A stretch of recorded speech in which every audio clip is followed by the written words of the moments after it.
Hi everyone. For today our first topic is types of voucher in Tally. There are 10 pre-programmed vouchers in the Tally. First is contra voucher. Second is payment voucher. Third is receipt voucher. Fourth is journal voucher. Fifth is sales voucher.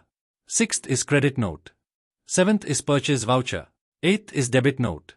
Ninth is reversing journal. 10th and the last is memo voucher.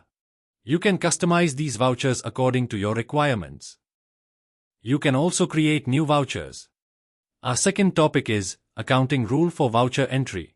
We will learn about modern accounting rules to understand voucher entries easily. If an asset and expense increases, then debit it. On the other hand, if decreases, then credit it. If a liability and income increases, then credit it. And if it decreases, then debit it.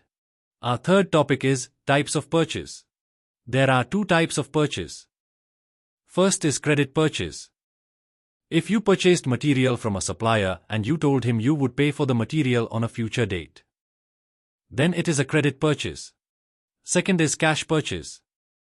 If you purchased material from a supplier and you paid the amount immediately either by cash, check, demand draft, or any other mode, then it is a cash purchase.